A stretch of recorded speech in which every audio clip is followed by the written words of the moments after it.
Well, we got a big day ahead of us today. We're excited to be able to have the office opening. We got a number of stops, and I think we've got three meet and greets, and we've got a gala we're going to do tonight, and we'll be hitting it again tomorrow as well. And we've got a town hall with Newsmax on Monday in Iowa. So we're going to continue to make a lot of headway. We want to thank Governor Reynolds for coming out, thank for her support, and thanks for all the enthusiasm that we're seeing. We had a great event last night at the Family Leader.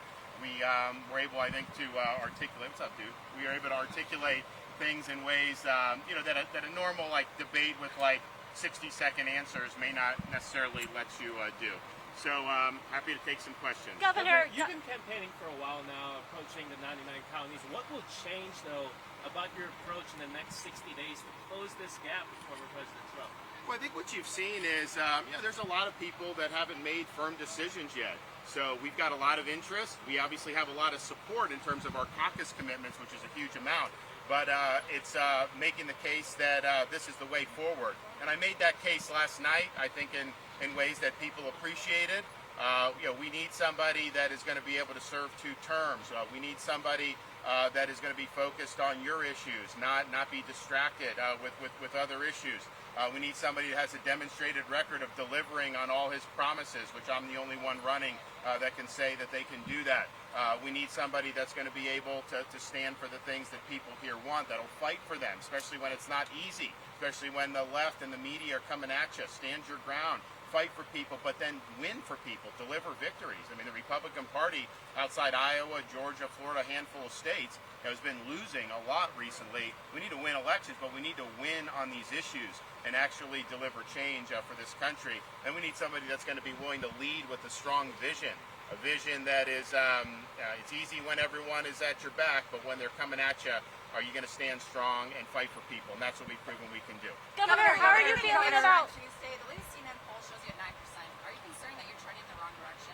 What's your plan there? No, look, you got to get out there and do it. We're going to get out there a lot over the next 60, 65 days before you have the primary. We're going to start doing some of the things we've done in Iowa there. I think it's a little bit later breaking process than maybe Iowa is, and so we've approached it with that way, but it's important, and you'll see a lot of us, so you'll see us there a lot. Governor, you've worked with Governor Abbott on border security and immigration policy in the past. Are you frustrated to see that he might endorse Trump in the coming days? Governor, you have Kim Reynolds' endorsement, but how are you feeling about potentially getting the endorsement of Governor Chris Sununu in New Hampshire at this moment? Well, I think Chris has done a great job. I mean, I think Chris is looking at it from the perspective of who can actually defeat Donald Trump, and I think that I appreciate that. And I think if you just look at every piece of data shows, you've got to be able to get a broad swath of conservative voters that have any chance to compete with Donald Trump. And I'm the only candidate that has the opportunity to do that. I think we'll show that, of course, here in Iowa, which will be good. But you're not going to be able to win a Republican nomination against Donald Trump just in an open primary state where you're using fumble, man. Get that? where you're focusing on, voters that aren't necessarily representative of overall Republican conservative base. So that's just what you have to do. I'm the guy that can do it, and we will get that done. Governor, you've made China a serious, the center of your foreign policy. As president, would you ever consider meeting with President Xi? Look, when you're president, you deal with people. You don't just deal with your best friends. You've got to be able to deal with everybody. But how you do that, I think, is important. For example, I would not have done what Donald Trump did with our friend from North Korea, Kim Jong-un. I think there was no preconditions set. They went, and you're not going to win these guys over with personal charm. I mean, these guys are killers, and they have certain interests and certain worldviews. So you got to know that going in, and you got to condition so that you're going to be able to deliver results. I don't think Biden really delivered much in terms of results for whatever he just did with Xi. I think that their view of China is much more rosy than what it should be, and I think that that's hurt our country in many different respects. Governor Reynolds, you've been critical of Nikki Haley's record on abortion, but yesterday she was endorsed by a top pro-life activist. What's your reaction? Well, look, I mean, she's never delivered anything on it before. Her answers, I think, last night did not go over well with the crowd. when when you're talking about my truth. No, it's not your truth or this person's truth. There's the truth, and we've got to be grounded in the truth, and not be involved in saying everyone has their own. So the truth will set you free, but there is a right or wrong answer to the issues that we face in society, and we just have to be grounded in fact. Governor Reynolds. This is for both governors. Do you have a message to Donald Trump as he campaigns in Iowa today? Well, look, I mean, he had a chance to come to the family leader last night. He didn't. I think he's taken positions attacking things that Governor Reynolds has done, like the Iowa heartbeat bill. I think that's a mistake that he's attacking that as something that's terrible.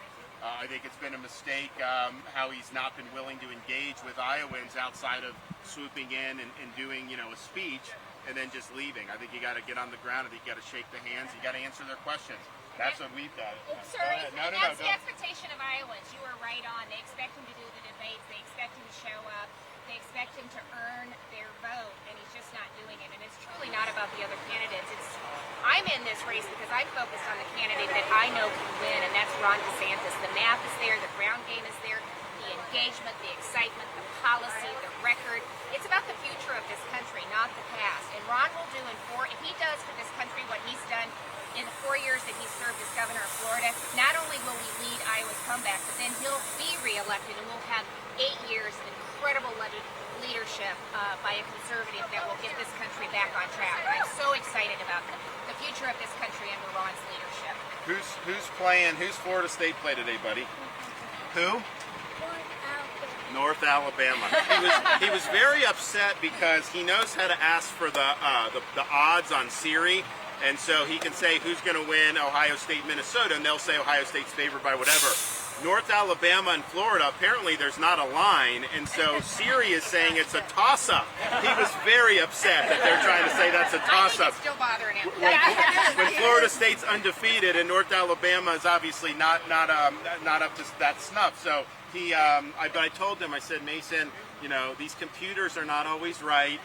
There's things you can't necessarily replicate, that human intuition and stuff. So, but he's gonna try to be at a TV at 5:30 today to be able to watch that game.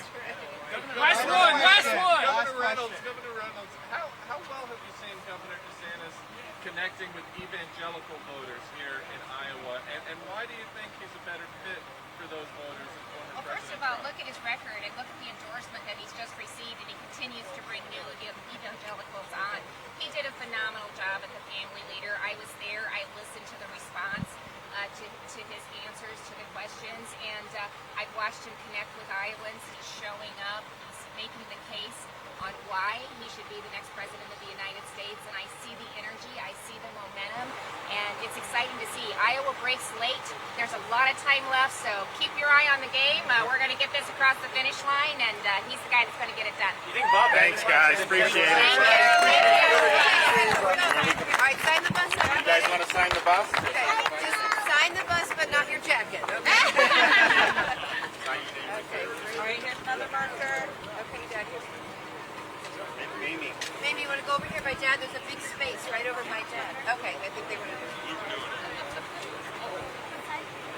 Good job, buddy. Oh, nice job, Mason. Yeah. Good job. Oh, Mimi's going upwards. Okay. All right. Connect the dots. Oh my goodness, Mimi, what is that?